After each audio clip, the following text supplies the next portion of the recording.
Assalamualaikum warahmatullahi wabarakatuh. Saya Aulia Sungkar, NIM 40 12 21 10 67. Di sini saya akan menjelaskan mengenai rawa dan waduk termasuk ke dalam zona apa dan melalui pandangan hukum laut internasional. Waduk dalam bahasa Inggris yaitu reservoir yang berarti wadah atau tempat penyimpanan. Waduk adalah danau buatan atau danau alam yang diperbesar yang terbentuk dari pembendungan sungai yang bertujuan untuk menyimpan air. Waduk biasanya dibangun di lembah sungai.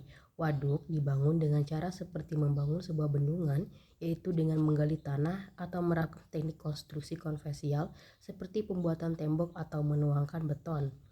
Istilah reservoir dapat juga digunakan untuk menjelaskan penyimpanan bawah tanah seperti sumber air bawah tanah, sumur minyak, atau sumur air.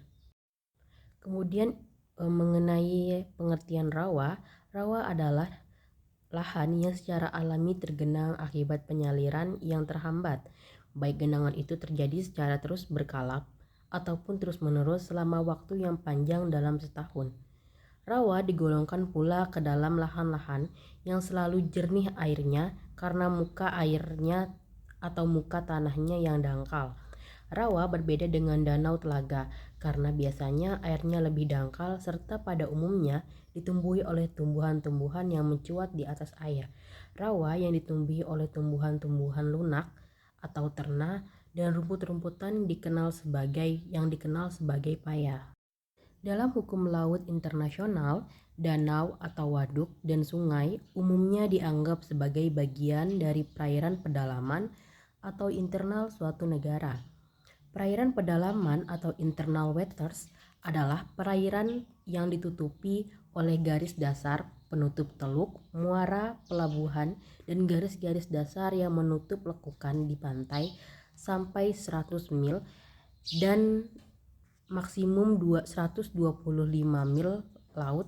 Dengan kata lain, perairan pedalaman adalah bagian dari laut yang berada ke arah daratan dari garis dasar kepulauan. Mereka diatur dalam hukum nasional negara yang berdaulat atas wilayahnya tersebut dan biasanya tidak termasuk dalam cakupan hukum laut internasional seperti yang diatur oleh UNCLOS. Mereka termasuk dalam perairan darat. Regulasi yang mengatur mengenai rawa dan waduk terdapat dalam Undang-Undang Nomor 7 Tahun 2002 tentang Sumber Daya Air. Undang-undang ini memberikan kerangka hukum tentang pengolahan sumber daya air termasuk danau, waduk, sungai di Indonesia. Selain itu, terdapat juga peraturan turunannya seperti peraturan pemerintah, peraturan menteri, dan peraturan daerah yang mengatur lebih detail. Waduk, rawa, sungai, dan danau juga termasuk ke dalam perairan umum. Secara umum, perairan umum adalah bagian permukaan atau daratan bumi yang secara permanen atau berkala tertutup oleh massa air dan terbentuk secara alami dan atau buatan, baik yang berair tawar, payau, ataupun air laut yang bersifat umum seperti gambar berikut.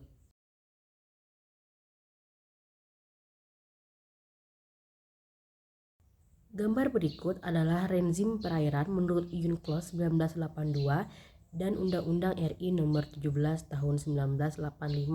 Ada 6 rezim, yaitu yang pertama laut teritorial atau laut wilayah, yang kedua ada perairan kepulauan atau Nusantara, yang ketiga ada perairan pedalaman, yang keempat ada zona tambahan, yang kelima ada zona ekonomi eksklusif, dan yang keenam ada landasan kontinen. Sekian penjelasan dari saya. Terima kasih. Assalamualaikum warahmatullahi wabarakatuh. Perkenalkan, nama saya Cindy Fretisya Putri dengan mata kuliah Hukum Laut Internasional kelas 4A. Di sini saya akan menjawab pertanyaan yang menjadi tugas video yang terdapat dalam tugas PPT yang diberikan oleh Pak Sintong sebelumnya. Pertanyaannya tuh jadi danau dan sungai itu termasuk zona apa? Sebelumnya izinkan saya menjabarkan pengertian dari danau dan sungai.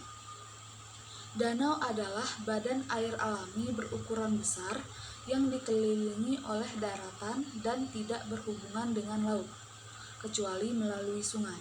Sementara itu, sungai adalah aliran air yang besar dan memanjang, yang mengalir secara terus-menerus dari hulu ke hilir. Nah, balik ke pertanyaan awal, jadi danau dan sungai itu termasuk zona apa? Secara teoritis ya, danau dan sungai itu termasuk perairan pedalaman. Nah, apa itu perairan pedalaman? Perairan pedalaman yaitu perairan yang terletak pada sisi dalam dari garis pangkal lurus.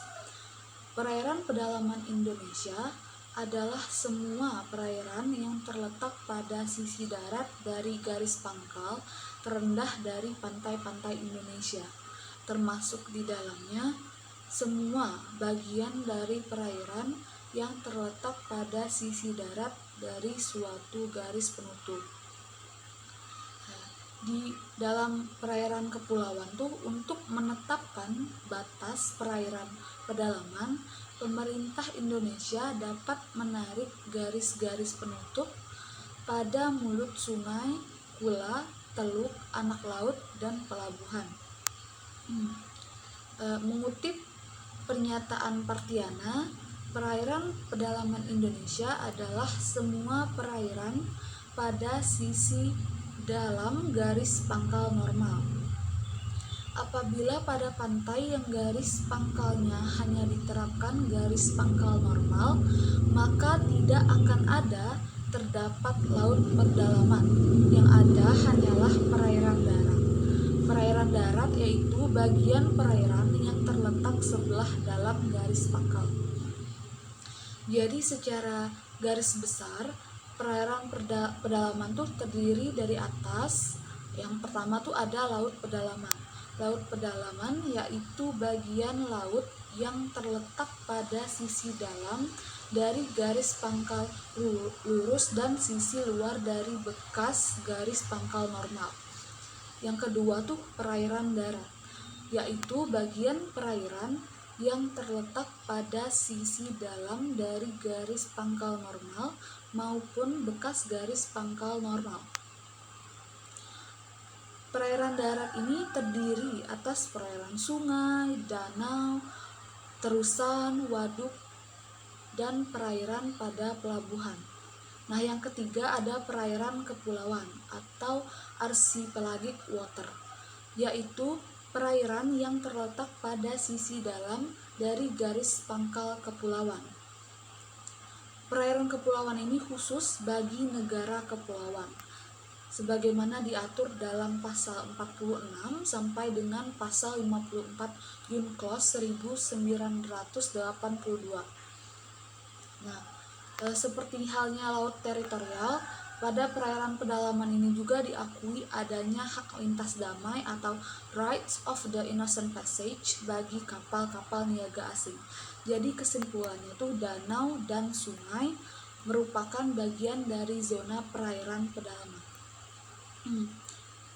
Untuk rawa dan waduk akan dijelaskan oleh teman saya Aulia Sungkar. Terima kasih. Wassalamualaikum warahmatullahi wabarakatuh.